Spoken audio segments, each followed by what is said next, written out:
ñun nag bu ñu nammee dem ba nga xamante ne dañuy xool suñu bakkan yi. mais mënoo am jàmm ko personnaliser na wax ci li ko def. 2011 président Macky Sall bi muy wut nguur gi wootewul fii manifestation place de l'Obélisque demul xeex y a pas eu 14 morts dafa tax mu bañ a politique dafa tax mu abandonné bàyyi ces gens-là ils insultent l'histoire dafa mel ni comme des manifestations c'est la première fois que ça existe wala Sénégal mu ngi door a taxaw Abdoulaye Wade ne s'est pas battu 26 ans te duñu ko fi kaso y a pas eu des émeutes en 63 y en a pas eu en 68 y en a jamais eu dans ce pays en 93 en 88 y a jamais eu de problème politique dans ce pays les gens se sont écrasés dans leur vie pour bàyyi mu jàll président Macky Sall waxu fii ñëw leen damay ut 100 000 personnes ñu dem déloger Abdoulaye Wade buy def troisième candidature est-ce que tax na Sénégalais topp ko la question qu'on doit se poser c'est que y a un leader politique qui quand il fait un appel à la résistance il y a des jeunes yu nga xam ne loolu moo leen rëcc nag mooy problème bi li tax ñu ne seen problème mooy Ousmane Sonko effectivement seen seul problème mooy Ousmane Sonko bañ na ko ba nee na la problème bi du troisième candidature malgré que adduna bi yëpp xam nañ ne tension bi am nii dans un pays respectable ñoom ñi nga xam ne ñoo nekk ci ginnaaw Macky Sall bu ñu respecté woon seen bopp war nañu mën a toog ba à 8 mois des élections xamuñu ki seen candidat au cas où président Macky Sall ne du dem là pourtant ñoom ñoo yor nguur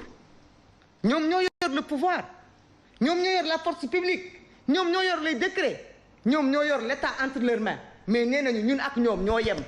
nañ ñu yemale. n'importe quoi bu ñu leen waxee nañ ñu wax nañ ñu yemale ci benn kiif mënuñu am même responsabilité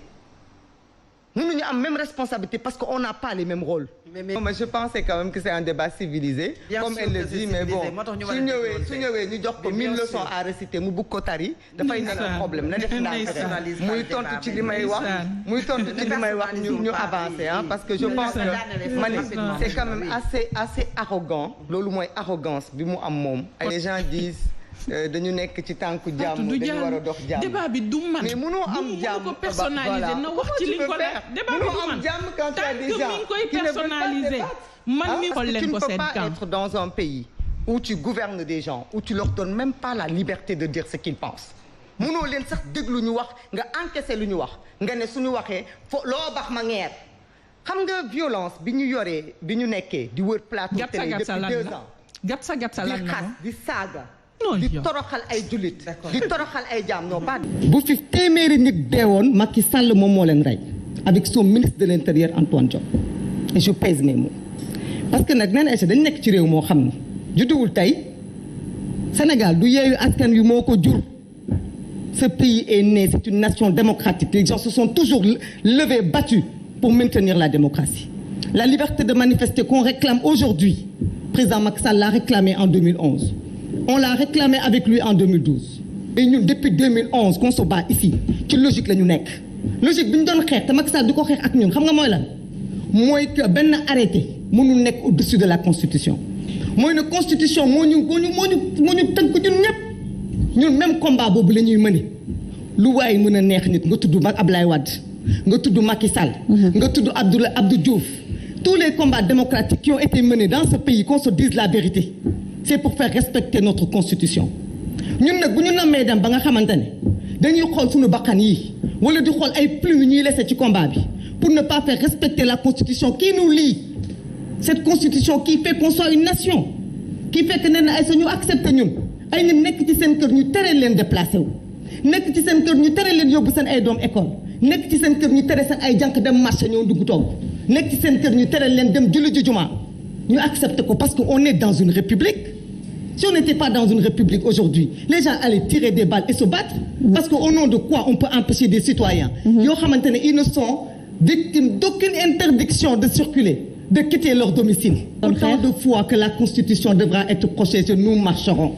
nous manifesterons nous déposerons des demandes de manifestation Abou Diallo a le droit de dire ce qu'il veut même si certains dans leur maison trouvent que c'est des bêtises je le lui concède parce qu'on est en démocratie on n'est pas en dictature mais Abou Diallo ne pourra pas m'empêcher moi de dire ce que je pense parce qu'on est en démocratie c'est cette démocratie que nous défendons je ne peux pas refuser à quiconque d'avoir son point de vue puisse-t-il être contraire au mien mais j'exige qu'on respecte mon point de vue et je me battrai pour que mon point de vue pèse sur la table le temps que on estimera que nos droits sont lésés on va manifester d'accord autant de fois nag que nécessaire et jusqu'au départ du président de la République Macky Sall ci de tête pays bi parce que tout simplement ce Macky Sall peut-être peut avoir des Sénégalais couchés et heureusement que bëriwuñu mais il y a des Sénégalais debout qui vont lui apporter la même réplique et la même résistance qu'il a fait pour arriver au pouvoir. On lui apportera la même résistance pour l'enlever de ce pouvoir. te bu fekkente ne sunu njiit yi nanguwuñu ko dépasser ñun ñoo leen ko dul mayeti franchement ñun ñi nga xamante ne on est des citoyens libres ñun ñoo dul mayeti ñi nga xamante ne ñoom ñoo fi nekk ñu ñuy imposer des interdictions de marche su fekkente ne loolu dañu ci war a tëj nañ ñu ci tëj ñu dem devant les juridictions devant les tribunaux ñu régler ce problème une bonne fois pour tout